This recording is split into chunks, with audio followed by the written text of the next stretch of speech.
Hello guys, welcome to our channel kids learning. Good morning. आज हम हिंदी का new अनुच्छेद लेखन करेंगे। पशु ना बोलने से और मनुष्य बोलने से कष्ट उठाता है।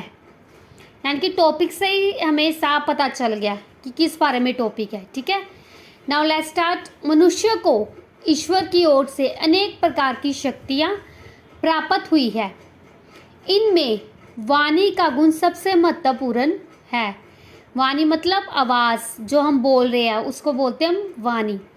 जो व्यक्ति वाणी का सदुपयोग करता है उसके लिए ये वरदान है, और जिसकी जीभ करतनी के समान निरंतर चलती रहती है, यानी कि कैंची के समान, उसके लिए वाणी का गुण अभिशाप भी बन जाता है। भाव ये है कि वाचालता दोष है। पशु के पास वाणी की शक्ति नहीं, इसी कारण जीवन भर उसे दूसरों के अधीन रहकर कष्ट उठाना पड़ता है।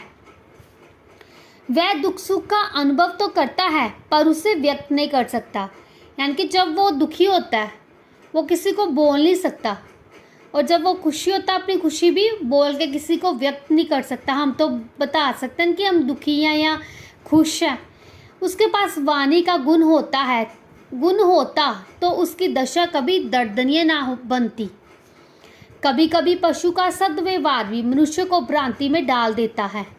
अनेक कहानियाँ ऐसी है जिससे ये पता चलता है कि पशुओं ने मनुष्य जाति के लिए अनेक बार अपने बलिदान और त्याग का परिचय दिया है, पर वाक शक्ति के अभाव के कारण, यानी कि बोलना, वो बोल नहीं ना सकता, वाक उसको बोलते वाक शक्ति, मनुष्य के द्वारा नियमित मृत्यु का भी सामना करना पड़ा है। इसके विपरीत मनुष्य अपनी वाणी के दुरुपयोग के कारण अनेक बार कष्ट उठाता है। इसलिए टॉपिक ये है कि पशु ना बोलने से और मनुष्य बोलने से कष्ट उठाता है। अब पता चला कि जो पशु है वो अपना दुख दर्द बता नहीं सकता कि उसको कोई पीड़ा है, और जब मनुष्य है वो अपनी वाणी का सदुपयोग करने की जगह उसका दुरुपयोग करता है। इसके कारण उसको कई बार कष्ट उठाने पड़ते हैं।